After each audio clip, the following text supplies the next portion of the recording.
The skies over Earth darkened as if night had fallen at noon. Admiral Zyxnar of the Galactic Concordat smiled, revealing rows of sharp, metallic teeth. "Commence the attack," he hissed. Thousands of sleek, obsidian ships materialized from behind a cloaking field that had rendered them invisible to Earth's primitive sensors. The alien armada stretched as far as the eye could see, dwarfing even the largest human cities below. In New York, Tokyo, and Lagos, people pointed at the sky in AWE in terror. Screams filled the air as the first energy beams lanced down from the heavens, vaporizing skyscrapers and leaving smoking craters where bustling streets once stood. "This is not a drill. I repeat, this is not a drill." The voice of General Sarah Hawthorne crackled over emergency broadcast worldwide. "We are under attack by an unknown extraterrestrial force. All military personnel report to your stations immediately." In orbit, humanity's fledgling space force, a handful of hastily retrofitted satellites and a lone space station, faced off against the overwhelming alien fleet. Captain Jared Shun of the ISS Defender gritted his teeth. "Well, folks, looks like we're mankind's first line of defense. Let's show these ET bastards what humans are made of." The space station's railguns roared to life, spitting hypervelocity rounds at the nearest alien frigate. To everyone's shock, the projectiles punched through the ship's energy shields, tearing gaping holes in its hull. Admiral Zyxnar's triumphant grin faded. "Impossible. Their weapons shouldn't be able to penetrate our defenses." He slammed a clawed fist on his command console. "All ships, concentrate fire on that station. Obliterate it." Hundreds of energy beams converged on the ISS Defender. Captain Chin's voice came through one last time. "We've bloodied their nose, Earth. Now it's your turn to dash." His transmission cut off in a burst of static. Down on the surface, chaos reigned. Alien drop pods streaked through the atmosphere, disgorging legions of cybernetically enhanced shock troops. They expected to find cowering primitives. Instead, they met fierce resistance. In the streets of Paris, a squad of alien warriors found themselves pinned down by accurate sniper fire. Their leader, Subcommander Vex, snarled in frustration. "These humans fight like demons. Where is their fear?" Meanwhile, in a hardened bunker deep beneath the Rocky Mountains, the leaders of Earth's nations gathered for an emergency summit. President Elena Rodriguez of the North American Union slammed her fist on the table. "We will not go quietly into the night. Humanity has faced extinction before, and we've always found a way to survive." Chinese Premier Li Xiao nodded grimly. "Agreed. We must set aside our differences and unite against this common threat. The fate of our species hangs in the balance." As the meeting concluded, a young scientist burst into the room, eyes wild with excitement. "Mr. President, Madam Premier, I think we've found their weakness." Dr. Aisha Mbeki, a brilliant physicist from Kenya, spread out a series of complex diagrams. "Their technology relies heavily on exotic particles we've only theorized about. But we've been working on something that could disrupt their entire energy grid." President Rodriguez leaned forward, hope kindling in her eyes. "What do you need to make this happen, Doctor?" Dr. Mbeki took a deep breath. "Time, and every scrap of resources we can muster. But if it works, we might just have a fighting chance." As the leaders debated their next move, the battle raged on outside. Humanity stood on the brink, bloodied but unbowed. The aliens had expected an easy conquest. Instead, they'd awakened a sleeping giant. Admiral Zyxnar stared at the view screen, watching as yet another of his ships spiraled out of control, brought down by a combination of nuclear-tipped missiles and good old-fashioned human determination. He felt a chill run down his spine as he realized this primitive species might be more than they'd bargained for. The cosmic ambush had begun. But humanity's response was just getting started. The world was burning, but humanity's spirit remained unbroken. General Sarah Hawthorne stood in the Pentagon's war room, her face illuminated by the eerie glow of tactical displays. "Status report now." Colonel Wei Zhang's voice crackled over the comms. "We've lost 60% of our major cities, ma'am, but our counterattacks are starting to have an effect. The aliens weren't expecting this level of resistance." Hawthorne allowed herself a grim smile. Good. Keep pushing. We need to buy time for Dr. Mbecki's team. Across the globe, humanity's military forces rallied against the cosmic invaders. In the skies over Moscow, Squadron Leader Anya Petrova led a daring assault on an alien command ship. Wolverine Squadron, form up on me. Anya's voice was steel. Those bastards think they can just waltz in and take our home? Let's show them some Russian hospitality. Her squadron of next-gen fighters screamed towards the massive alien vessel, dodging energy beams and swarms of enemy fighters. Anya's targeting computer locked on. Eat this, you extraterrestrial scum. A barrage of hypersonic missiles streaked from her fighter, finding gaps in the alien ship's defenses. The command vessel's shields flickered and died. Holy shit! Anya's wingman shouted. Their shields are down. All fighters, concentrate fire. The alien ship erupted in a spectacular fireball, raining debris across the Russian countryside. A cheer went up across all channels. Meanwhile, in the depths of the Mariana Trench, humanity unveiled one of its secret weapons. Captain Hiroshi Tanaka stood on the bridge of the Leviathan, Earth's first true submersible carrier. Surface in attack formation, Tanaka ordered. Let's give our unwelcome guests a surprise from below. The massive vessel broke the surface like a mechanical sea monster, launching squadrons of aquatic drones. The aliens, focused on the land and air battles, never saw the attack coming from the oceans. Alien drop ships, caught off guard, fell from the sky in droves as the sea-launched drones tore through their formations. Admiral ZYXNAR watched in horror as his carefully laid plans began to unravel. Impossible, he roared. How are these primitives offering such resistance? Where are they getting this technology? His second-in-command, Vrillax, stepped forward nervously. Sir, we're detecting unusual energy signatures from multiple locations on the planet's surface. It seems the humans are adapting our own tech against us. In a secret lab beneath the Australian outback, Dr. Mbecki and her international team worked feverishly.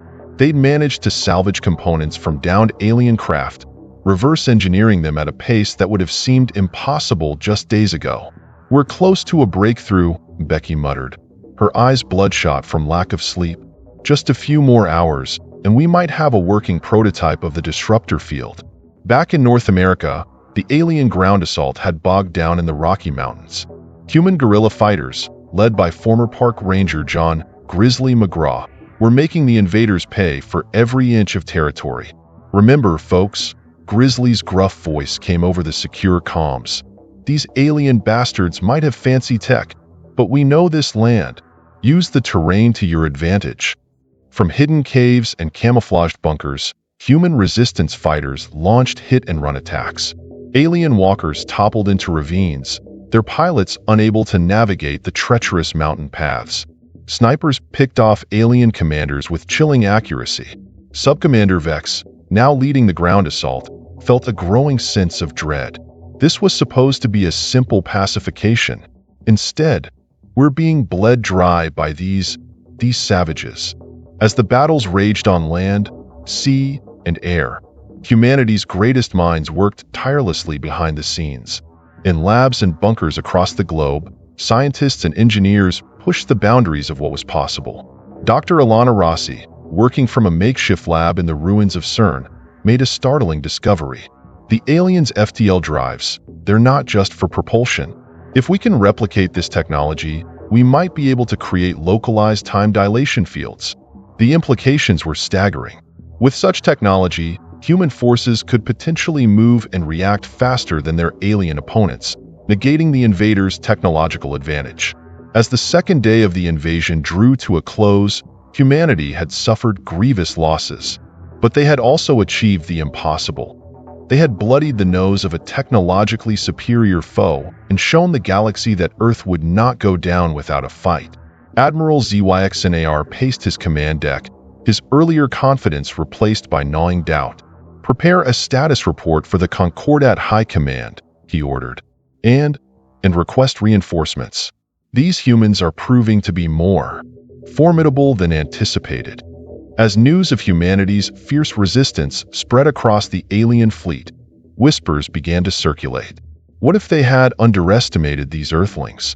What if this backward planet held secrets they couldn't begin to comprehend? The cosmic ambush had failed to deliver a knockout blow. Now, the real war was about to begin. As the alien invasion entered its third day, humanity's intelligence agencies worked tirelessly to uncover any information about their mysterious attackers. In the ruins of a downed alien frigate outside Cairo, a joint team of Egyptian and Israeli special forces made a startling discovery. "By Allah, what is this thing?" whispered Lieutenant Amira Hassan, her rifle trained on a pulsating, organic-looking console. Her Israeli counterpart, Captain David Cohen, approached cautiously. "It looks like some kind of neural interface." "Careful." As Cohen's hand brushed the alien technology, his mind was suddenly flooded with images and sensations. He stumbled back, gasping. "David, are you all right?" Amira steadied him. Cohen's eyes were wide with shock. I saw them. The aliens. They call themselves the ZYX Nari, and they're terrified of us." Meanwhile, in the depths of the Pentagon, a team of cryptographers led by Dr. Yuki Tanaka had made a breakthrough in decoding the alien communications. "General Hawthorne." Yuki burst into the war room, clutching a tablet. "We've cracked their primary encryption. You're not going to believe this." The general's eyes widened as she scanned the translated messages. "My God, they're not just invaders. They're running from something." Across the world, more pieces of the puzzle began to fall into place. In Brazil, a team exploring a crashed alien scout ship made a chilling discovery. Dr. Carlos Mendoza held up a holographic star chart. "Look at this. It shows their invasion fleet's journey. But see these markers behind them? Something's been chasing them across the galaxy." In orbit, the crew of the hastily assembled space station Phoenix, built from the remains of the ISS and several national space programs, intercepted a damaged alien data core. Captain Lakshmi Patel's voice crackled over the comms. "Central Command, we've recovered partial records from the alien leadership. It seems Earth wasn't their first choice for invasion. We were a desperate last resort." As this intelligence was shared among Earth's leaders, a new picture began to emerge. The ZYX Nari weren't conquerors, they were refugees, fleeing from an even greater threat.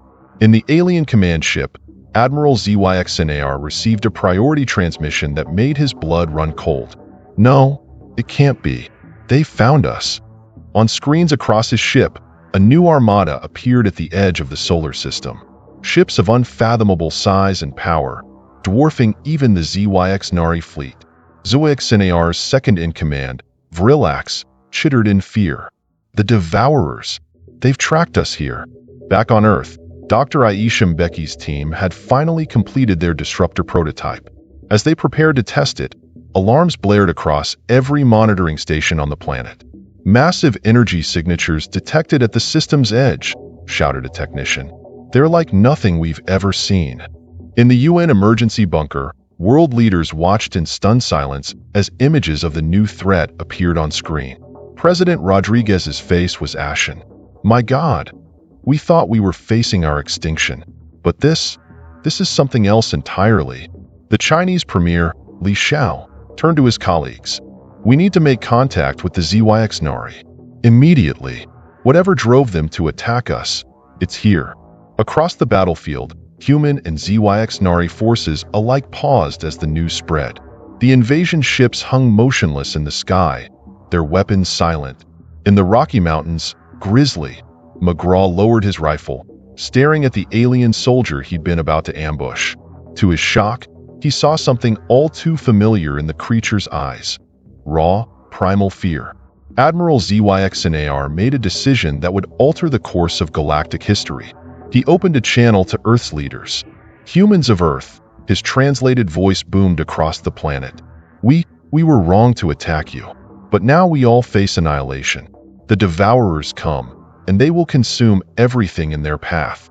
As the message played out, Dr. Mbeki burst into the UN bunker. "Leaders of Earth, the disruptor is ready. But I think we may need to use it for something far bigger than we ever imagined." The room erupted in chaos as the implications set in. Humanity now faced a choice that would determine not just their fate, but perhaps that of the entire galaxy. President Rodriguez stood, her voice cutting through the din. People of Earth and people of the stars, we stand at a crossroads. Our world burns, yet an even greater threat looms. The question before us now is this: can we set aside our conflict and face this new enemy together? As the Devourer fleet drew ever closer, the fate of two civilizations, and perhaps the entire galaxy, hung in the balance. The cosmic ambush had become a desperate last stand, with unlikely allies forced to unite or face total annihilation. The tension in the UN bunker was palpable as human leaders faced off with the holographic projection of Admiral ZYXNAR. President Rodriguez's voice was steel. You invaded our world, killed millions of our people. Why should we trust you now? ZYXNAR's metallic teeth clacked in agitation. Because the alternative is extinction for us all. The Devourers do not discriminate. They consume everything in their path. General Hawthorne stepped forward, her eyes narrowed. Tell us about these Devourers. What are we really up against? The alien admiral's image flickered as he began to explain. They are a biomechanical hive mind, vast beyond comprehension. They travel from galaxy to galaxy, strip mining worlds and assimilating any life forms they encounter. We thought Earth's resources could help us fight them. Dr. Mbeki, who had been furiously taking notes, suddenly looked up. Wait, you said biomechanical? That could be the key. All eyes turned to the Kenyan scientist as she pulled up complex diagrams on the main screen. Our disruptor technology, it was designed to interfere with your systems. But if the Devourers are part biological, we might be able to modify it to target their neural networks. A spark of hope ignited in the room. Premier Lee leaned forward, intrigued. How quickly can you adapt the technology, Doctor? Mbecky's brow furrowed in concentration. With the combined resources of Earth and the ZYXNAR, maybe 48 hours? But we'll need to test it on a smaller scale first. ZYXNAR's hologram nodded. We can provide a scout ship for the test, but we must act fast. The Devourers will be within striking distance in less than 3 days. President Rodriguez stood, her decision made. Very well. We have a common enemy now. Let's see what humans and ZYXNAR can accomplish together. As the leaders hammered out the details of their uneasy alliance, action exploded across the globe. In orbit, Captain Lakshmi Patel of the Phoenix Space Station coordinated with ZYXNAR engineers to adapt human satellites into an early warning network. If those Devourer bastards so much as twitch, we'll know about it. Down in Australia, Dr. Mbecky's team worked around the clock, their lab now a strange mix of cutting-edge human tech and alien artifacts. Pass me that quantum harmonizer, she shouted to a ZYXNAR scientist, who chittered in response. In what was left of Silicon Valley, a joint human ZYXNAR task force led by tech mogul Elon Su raced to develop an AI that could predict Devourer tactics. We've got the best minds of two species here, Su declared. Let's show these cosmic locusts what real intelligence looks like. But not everyone was on board with the sudden alliance. In the Rocky Mountains, Grizzly McGraw faced a mutiny from some of his fighters. They killed my family, shouted one soldier, pointing his rifle at a group of ZYXNAR troops. How can we work with these monsters? Grizzly stepped between them, his voice low and dangerous. Listen up, all of you. I've lost people too. But right now, the only thing standing between humanity and oblivion is cooperation. So stow your grief and your rage for later. We've got a galaxy to save. As the hours ticked by, the first test of the modified disruptor approached. In low Earth orbit, a ZYXNAR scout ship hovered, its systems reconfigured to mimic Devourer tech. Dr. Mbecky's voice crackled over the comms. Initiating test in 3, 2, 1. Now. A pulse of energy erupted from a ground-based emitter. For a heart-stopping moment, nothing happened. Then, suddenly, the scout ship's lights flickered and died. Cheers erupted in the control room. It worked, Becky shouted, tears of joy streaming down her face. But the celebration was short-lived. Alarms blared as the long-range sensors lit up. Captain Patel's voice cut through the chaos, multiple hyperspace windows opening. The Devourer Vanguard is here. On screens worldwide, people watched in horror as the first wave of Devourer ships emerged. They were monstrosities, part living tissue, part machine, their surfaces writhing with tendrils and pulsing with an otherworldly energy. Admiral ZYXNAR's voice boomed across all channels. All ships, assume defensive formations. This is not a drill. The fate of all sentient life hangs in the balance. As the Devourer fleet approached, an eerie silence fell over Earth. In cities and bunkers, in mountains and deserts, humans and ZYXNARI alike prepared for the fight of their lives. President Rodriguez addressed the world one last time. Her voice resolute, "People of Earth and our newfound allies among the stars, the hour of our greatest trial is upon us. But remember this, we are fighting for our homes, our families, our very existence. And that is a power no hive mind can comprehend." As she finished speaking, the first Devourer ships entered weapons range. The battle for Earth and the future of the galaxy was about to begin. The sky blazed with the fury of 1,000 suns as the combined Earth-ZYXNARI fleet engaged the Devourer Vanguard. Admiral ZYXNAR's voice crackled over the comms. "All ships, concentrate fire on their lead vessels. We must not let them establish a foothold." Captain Jared Chen, now commanding the hastily refitted destroyer USS Defiant, gritted his teeth as he maneuvered through the chaos. "You heard the Admiral, people. Let's show these cosmic parasites what happens when you mess with Earth." The battle in space was a symphony of destruction. Human fighters, piloted by the best Earth had to offer, darted between the lumbering Devourer ships, their weapons enhanced by ZYXNARI tech. Squadron leader Anya Petrova's voice was filled with fierce joy as she led her wing on a strafing run. "That's for Moscow, you biomechanical bastards." But for every Devourer ship they destroyed, 2 more seemed to take its place. The hive mind was adapting, learning from each engagement. Down on the surface, Dr. Mbeki and her team raced against time to bring the main disruptor array online. "We need more power," she shouted, her hands flying over alien controls. "Divert everything you can from the planetary grid." Cities across the globe went dark as every scrap of energy was funneled into the disruptor. In the streets, humans and ZYXNARI worked side by side, preparing for the ground assault they knew was coming. Grizzly McGraw stood atop a makeshift barricade in Denver, a motley crew of human militias and ZYXNARI shock troops at his back. "Remember, folks," he growled, "aim for their nerve clusters. Take out the brain, and the body falls." The first wave of Devourer drop pods slammed into Earth's atmosphere, their organic hulls barely slowing as they impacted. From the smoking craters emerged nightmarish creatures, part machine, part writhing flesh, all hungry for new biomass to consume. But humanity and their alien allies were ready. Years of war games, action movies, and zombie apocalypse drills had prepared Earth for this moment. From New York to Nairobi, Tokyo to Tehran, the people of Earth stood their ground. In the ruins of Paris, a young hacker named Sophie Dubois led a team of tech specialists, their fingers dancing over salvaged alien keyboards. "Let's see how these hive mind freaks like a taste of their own medicine." With a triumphant cry, she unleashed a virus that turned several Devourer units against their own kind. Meanwhile, in the depths of the Mariana Trench, Captain Hiroshi Tanaka's submersible carrier unleashed a swarm of aquatic drones.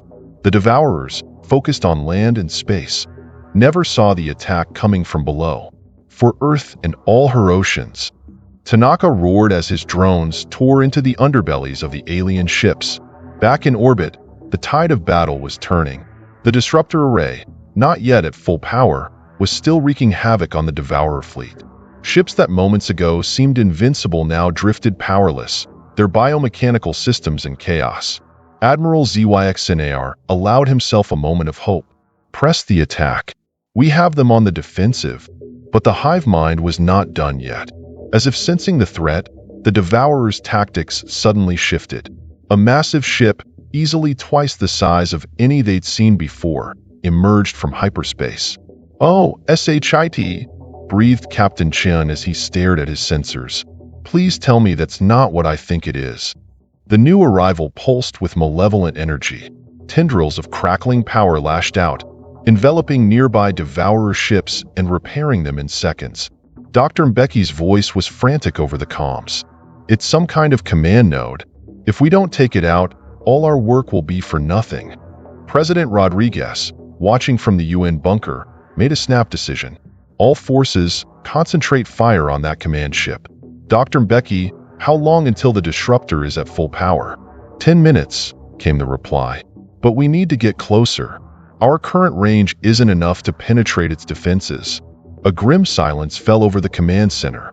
Moving the disruptor array into range would mean certain death for whoever piloted the ship. Then, unexpected voice crackled over the comms. It was Subcommander Vex, the ZYX Nari ground commander who had once sneered at human resilience. We will do it. My ship is the fastest in the fleet. We owe this to Earth, to the galaxy. Tears streamed down President Rodriguez's face as she gave the order. Godspeed, Commander. Your sacrifice will not be forgotten. Vex's ship streaked across the battlefield, a comet of hope in the darkness of space. Devourer weapons fire concentrated on the lone vessel, but ZYX Nari shields, bolstered by human ingenuity, held firm. As Vex's ship neared its target, Dr. Mbecky's voice rang out, "Now!" Firing main disruptor. A lance of pure energy erupted from Earth, channeled through Vex's ship and amplified 1,000-fold. It struck the Devourer command node dead center. For a moment, nothing happened. Then, with a silent scream that echoed in the minds of every being on the battlefield, the massive ship exploded. The effect was immediate and devastating. Across Earth and space, Devourer forces faltered and fell. The hive mind, its primary node destroyed, was in chaos. As cheers erupted across every comm channel, Admiral Zwar's voice cut through the celebration. "This is our chance. All ships, press the attack. Drive them from this system." The combined fleet surged forward, human and ZYX Nari ships fighting as one. On the ground, the tide turned as Devourer forces crumbled without central coordination. As the last Devourer ship fled into hyperspace, an eerie silence fell over the battlefield. Then, slowly, realization dawned. They had done it. Against all odds, Earth had stood against the greatest threat the galaxy had ever known, and triumphed. The cosmic ambush had failed. Humanity, with unlikely allies at its side, had not just survived, it had become a force to be reckoned with in the universe. As the dust settled and the enormity of their victory sank in, one question lingered in every mind. What now? The euphoria of victory was short-lived. As the last Devourer ships vanished into hyperspace, a grim reality set in. Earth had won the battle, but the war was far from over. Admiral ZYX Nar's hologram flickered to life in the UN bunker. His voice was grave. The Devourers will return, and in greater numbers. We've only angered the hive. President Rodriguez's face was a mask of determination. Then we'll be ready for them. How long do we have? Dr. Mbeki, her eyes bloodshot from days without sleep, consulted her data pad. Based on their FTL capabilities and the damage we inflicted, 3 months. Maybe 4. Then we have work to do, the Chinese premier declared. We must prepare for a siege. And so began the most frantic period of construction and innovation in human history. The uneasy alliance between Earth and the ZYX Nari solidified into a partnership born of desperation and mutual respect. In orbit, the remnants of both fleets merged into a single defensive armada. Captain Lakshmi Patel found herself in command of a ship that was half human, half alien. "It's not pretty," she remarked, looking at the hybrid vessel, "but by God, it'll fight." Down on the surface, cities were transformed into fortresses. The ZYX Nari, experts in planetary defense, shared their knowledge freely. Massive energy shields sprouted over major population centers, while automated defense turrets lined every coastline. In the Australian outback, Dr. Mbeki led a team of human and ZYX Nari scientists in an ambitious project. If we can replicate the Devourer's FTL technology, she explained to a group of world leaders, we can take the fight to them. But not everyone was convinced by the alliance. Pockets of resistance formed. humans who saw the ZYX-Nari as conquerors rather than allies. In the ruins of Berlin, a group calling themselves Earth First launched attacks on alien refugees. Grizzly McGraw found himself in the uncomfortable position of peacekeeper. "Listen up, you idiots," he growled at a group of would-be insurgents. "Those squids out there? They're all that stands between us and becoming cosmic mulch. So stow your xenophobia and pick up a damn shovel." As the weeks passed, Earth became a planet-sized war machine. Every resource, every scrap of technology, was devoted to the coming battle.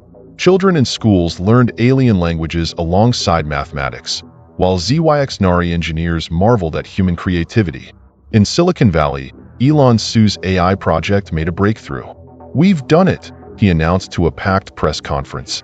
"By combining human neural mapping with ZYX-Nari quantum computing, we've created an AI that can predict devourer tactics with 98% accuracy." But for every advance, there was a setback. Food shortages led to riots in some areas. The strain of maintaining the planetary shields caused brownouts across entire continents. And always, the clock was ticking. 3 months came and went, then 4. A tense quiet settled over Earth. In every home, in every shelter, people waited, watching the skies. On day 137 of the siege, the alarms finally sounded. Captain Patel's voice, tight with tension, echoed across the globe. Multiple hyperspace signatures detected. "It's them. They're back."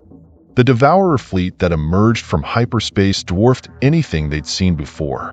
Thousands upon thousands of ships, each one a writhing mass of biomechanical horror. Admiral ZYX-Nari's voice was grim but determined. "All ships, assume defensive positions. This is what we've prepared for.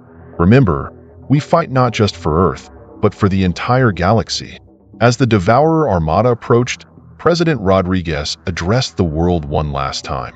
"People of Earth and our ZYX-Nari allies, the moment of truth is upon us. We've faced extinction before and triumphed. Now, we do so again, not just for ourselves, but for all sentient life in the cosmos." In cities and bunkers across the globe, humans and aliens alike steeled themselves for the fight of their lives. Families huddled in shelters, while soldiers manned the defenses, their weapons trained on the sky. The first Devourer ships entered weapons range. For a heartbeat, there was silence. Then, with a roar that seemed to shake the very foundations of the Earth, every defense system on the planet opened fire. The siege of Earth had begun, and with it, the ultimate test of humanity's resolve, ingenuity, and newfound alliance. The fate of not just one world, but an entire galaxy, hung in the balance. As energy beams lanced across the sky and the first explosions blossomed in orbit, one thing became clear. This would be a battle like no other in the history of the cosmos. A battle that would determine, once and for all, humanity's place among the stars. As the battle raged in orbit, Earth's combined defenses held, but just barely. The Devourer assault was relentless, their bioships regenerating almost as quickly as they were destroyed. In the UN command bunker, Dr. Becky burst in, her eyes wild with a mix of exhaustion and excitement. "I've got it. The key to beating them." President Rodriguez looked up from the holographic battle map, hope flickering in her tired eyes. "What is it, Doctor?" Becky laid out a series of complex diagrams. "We've been looking at this all wrong. The Devourers aren't just a hive mind, they're a network. And every network has protocols, vulnerabilities." Admiral ZYX-Nari's hologram leaned in, intrigued. "Go on, human. What are you proposing?" "A virus," Becky said, her voice trembling with the magnitude of her idea. "Not a biological one, but a techno-organic code that can infect their entire system. If we can introduce it into their command structure, we could turn their greatest strength into their ultimate weakness." The room erupted in a flurry of activity. President Rodriguez turned to Elon Su, who had been coordinating the AI defense systems. "Can your predictive models help with this?" Su nodded, his fingers already flying over a holographic keyboard. "We'll need to combine our AI with ZYX-Nari biotech and Dr. Becky's disruptor technology. It's crazy, but it just might work." As the scientists and leaders huddled to refine the plan, the battle above intensified. Captain Patel's voice crackled over the comms, strained but determined. "We can't hold them much longer. Whatever you're planning down there, do it fast." In orbit, human and ZYX Nari ships fought side by side in a desperate dance of survival. Fighter pilot Anya Petrova barrel-rolled her craft through a swarm of Devourer drones, her targeting computer locking onto their weak points. "Come on, you bastards, just a little closer." Her shots found their mark, sending 3 drones spiraling into the void. But for every one destroyed, 2 more seemed to take its place. Back on the ground, Grizzly, McGraw led a mixed squad of human and ZYX Nari troops in defending a crucial disruptor relay station. As biomechanical monstrosities poured from the sky, Grizzly roared over the din of battle. "Remember your training. Aim for the nerve clusters." The defenders fought with everything they had, human determination matching ZYX Nari tactical precision. But the Devourers kept coming, an endless tide of hunger and destruction. In Dr. Mbecki's makeshift lab, a strange fusion of human ingenuity and alien technology was taking shape. The virus, a shimmering, almost alive string of code, pulsed with potential. "It's ready," Becky announced, her voice hoarse. "But we need to deliver it directly to their command ship. Our usual transmission methods won't be enough." Admiral ZYX-NAR's hologram flickered as he processed this information. "There's only one way," he said grimly. "A suicide run." The room fell silent as the implications sank in. Then, a voice crackled over the comms. It was Captain Jared Sean of the USS Defiant. "We'll do it. My ship is the fastest in the fleet. We can punch through their defenses." President Rodriguez closed her eyes, the weight of the decision heavy on her shoulders. "Captain Sean, are you sure? This is beyond the call of duty." Chin's reply was firm. "Madam President, with all due respect, duty is exactly what this is. For Earth, for the ZYX Nari, for every sentient being in this galaxy. We're ready." As the USS Defiant prepared for its final mission, Dr. Mbeki worked feverishly to integrate the virus payload into the ship systems. "Remember," she told Chin, "you need to get as close as possible to their command node. The virus will do the rest." The moment of truth arrived. As the combined Earth-ZYX Nari fleet launched a massive diversionary attack, the USS Defiant slipped through the chaos, its experimental stealth systems straining to mask its approach. "This is it, folks." Chin's voice was calm over the ship-wide comms. "It's been an honor serving with each and every one of you. Now let's save the damn galaxy." The Defiant streaked towards the massive Devourer command ship, dodging energy beams and swarms of bioships. Alarms blared as their shields took hit after hit. "Now!" Chun yelled as they reached optimal range. With the push of a button, the virus payload launched. For a heart-stopping moment, nothing happened. Then, like a wave of light, the virus spread across the Devourer fleet. Ship after ship went dark, their biomechanical systems turned against them.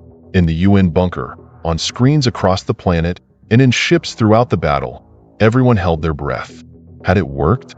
Suddenly, the massive Devourer command ship shuddered. Its surface rippled as if in pain, and then, with a silent scream that echoed in the minds of every being in the system, it began to break apart. Cheers erupted across every channel as the Devourer fleet, now without central control, fell into disarray. The combined Earth-ZYX Nari forces pressed their advantage, methodically destroying or disabling every enemy ship. As the last Devourer vessel flickered and died, an eerie silence fell over the battlefield. Then, slowly, realization dawned. They had done it. Against all odds, humanity and their unlikely allies had faced the greatest threat in galactic history and won. As the dust settled and the enormity of their victory sank in, Captain Patel's voice, choked with emotion, summed up what everyone was feeling. To the crew of the Defiant, to every soldier, scientist, and civilian who fought this war, your sacrifice will never be forgotten. Today, we've not just saved Earth. We've saved the entire galaxy.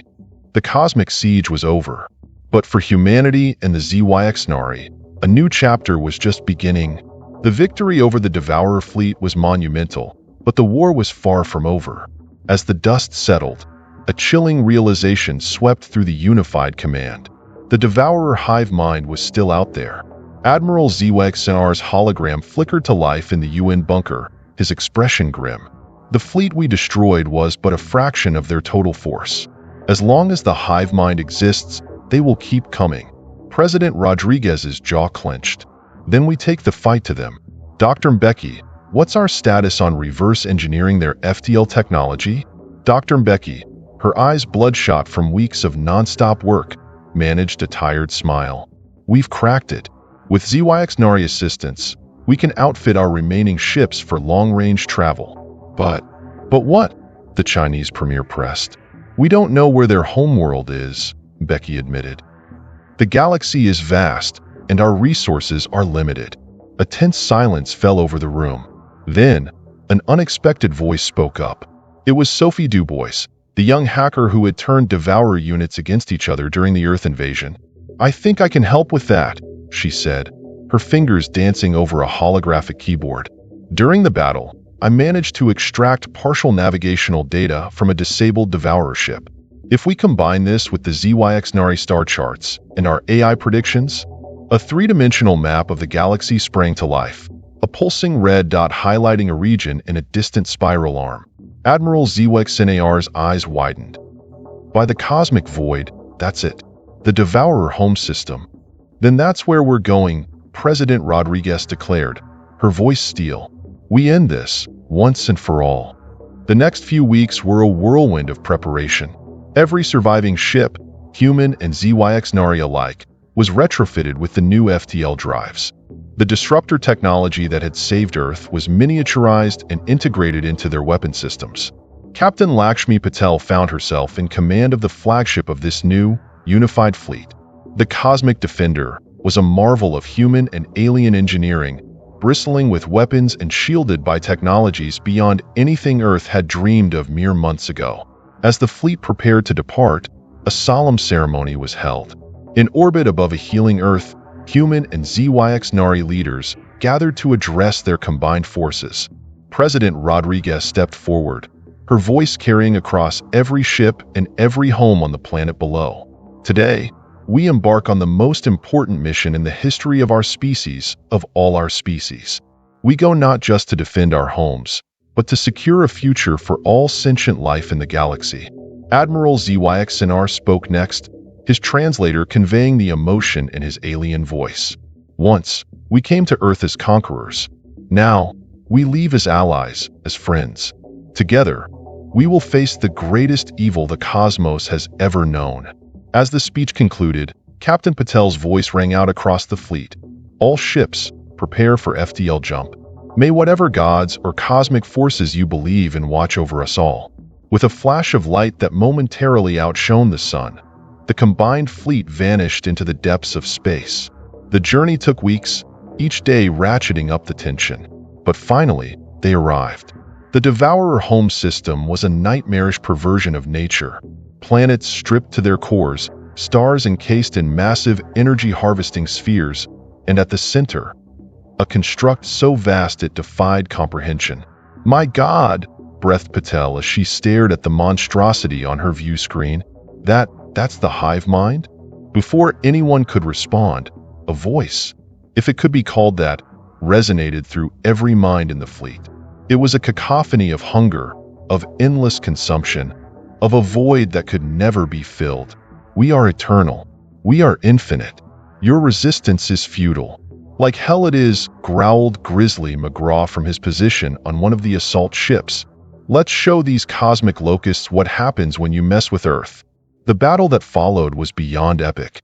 Human fighters darted between tentacles of living metal that stretched for thousands of kilometers. ZYXNARI cruisers unleashed barrages that could shatter moons, only to see their targets regenerate almost instantly. On the Cosmic Defender's bridge, Captain Patel coordinated the assault with a mix of human intuition and ZYXNARI precision. All ships, concentrate fire on these nexus points, she ordered, highlighting weak spots identified by their AI.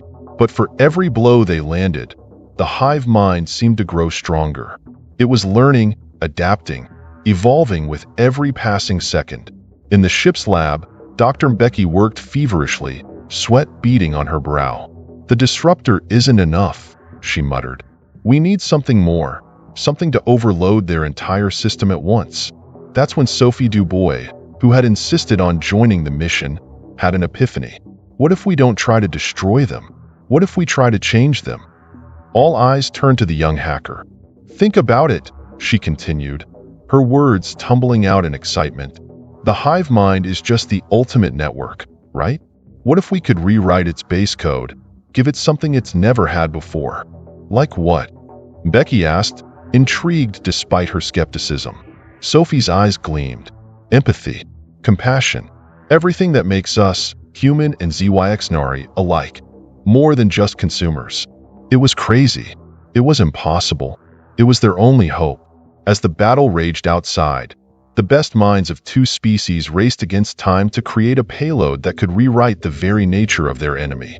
Finally, as the fleet's resources neared exhaustion, Dr. Becky's voice crackled across the comms. "It's ready. But we'll need to deliver it directly to the core of the hive mind." Captain Patel surveyed the battlefield, her mind racing through possibilities.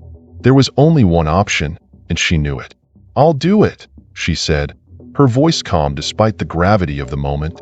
"The Cosmic Defender is the only ship with a chance of getting through." As protests erupted across the comms, Patel silenced them with a raised hand. "This isn't up for debate. It's been an honor serving with all of you. Now, let's finish this." The Cosmic Defender surged forward, every weapon blazing, every scrap of power diverted to its shields. Patel's hands danced across the controls, guiding the ship through a maelstrom of energy beams and grasping tendrils. "Almost there," she gritted through clenched teeth as warnings blared across her console. "Just a little further." With a final burst of speed, the Cosmic Defender plunged into the heart of the hive mind.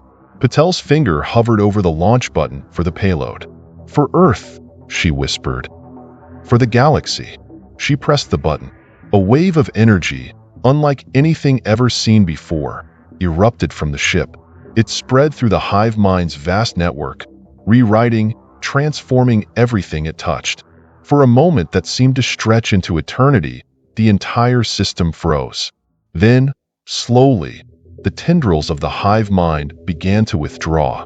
The attack ceased, and a new voice, still alien, but somehow different, resonated through every mind.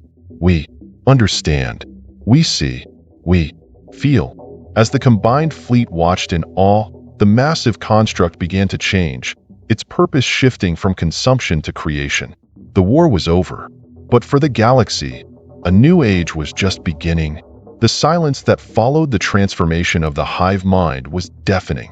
For several long moments, the combined fleet hung in space, weapons still primed, unsure if the battle was truly over.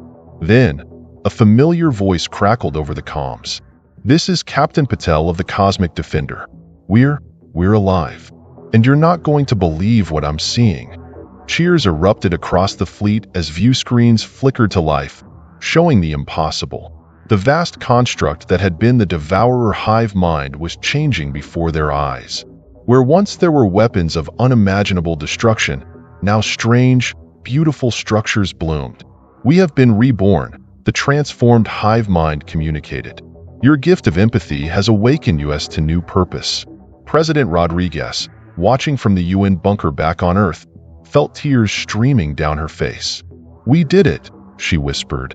"We actually did it." Admiral ZYXNAR's hologram nodded solemnly. "Not through destruction, but through understanding. Perhaps there is hope for this galaxy after all." As the fleet began the long journey home, the implications of their victory began to sink in. Humanity, once confined to a single world, had not only survived an interstellar war but had fundamentally changed the course of galactic history. The return to Earth was met with jubilation beyond anything the world had ever seen. Parades filled the streets of every city, with humans and ZYXNARI celebrating side by side. The heroes of the war were hailed as saviors of not just one world, but an entire galaxy. But amidst the celebration, hard questions loomed. What would Earth's role be in this new galactic community? How would the alliance with the ZYXNARI evolve? And what of the transformed devourers? In the months that followed, a new era of cooperation and exploration began. The technology shared during the war accelerated human development by centuries. Cities were rebuilt with a mix of Earth ingenuity and alien efficiency. The first human ZYX Nari hybrid ships were launched, ready to explore the farthest reaches of the cosmos. Dr. Aisha Mbeki found herself at the head of a new galactic science initiative. Our understanding of the universe has expanded beyond our wildest dreams, she announced at the program's launch. But we've only scratched the surface of what's out there. Sophie Dubois, the young hacker whose insight had changed the course of the war, became a symbol of human potential. She led a new generation of tech diplomats, working to bridge the gap between different species, technologies, and cultures. Grizzly McGraw, to everyone's surprise, including his own, found himself as Earth's ambassador to the ZYX Nari homeworld. "Never thought I'd say this," he grumbled good-naturedly, "but these squids ain't half bad once you get to know him." Captain Lakshmi Patel, hailed as the hero who delivered the final blow to the old hive mind, was given command of Earth's first true interstellar exploration vessel. "We went to the stars out of necessity," she said at the ship's christening. "Now, we go out of curiosity, out of a desire to connect with the wonders of the universe." But perhaps the most profound change came from the transformed devourers themselves. The vast energies they had once used for consumption were now directed towards creation and restoration. Dead worlds bloomed with life once more. Ancient spacefaring races, long thought extinct, were revived from carefully preserved genetic banks. "We seek to balance the cosmic scales," the new hive mind communicated, "to give back what we once took." Not everyone was comfortable with this new galactic order. Some on Earth called for isolation, fearing further alien contact. Others saw opportunity in the stars and pushed for rapid expansion. President Rodriguez, in her final address before stepping down, summed up the feelings of many. "We stand at a crossroads unlike any in human history. The stars are no longer points of light in the sky, but destinations, homes waiting to be discovered. We have faced our greatest challenge and emerged not just victorious, but transformed. Our alliance with the ZYX Nari showed us that differences can become strengths when we work together. Our encounter with the Devourers taught us that even the darkest force in the universe can be changed through understanding and empathy. As we take our first true steps into the galactic community, let us carry with us the best of what makes us human. Our curiosity, our compassion, and our unwavering spirit. The cosmos is vast, but together, there is no challenge we cannot overcome." As her words echoed across Earth and beyond, humanity looked to the star-filled sky with new eyes. The cosmic ambush that had once threatened their very existence had become the catalyst for an adventure beyond imagining. In the depths of space, on worlds yet undiscovered, new challenges and wonders awaited. But this time, Earth would not face them alone. With allies at their side and a newfound understanding of their place in the universe, humanity was ready to write the next chapter in their cosmic story. The age of Earth's isolation was over. The galaxy, in all its infinite mystery and possibility, beckoned, and humanity, changed but unbroken, stepped forward to meet it.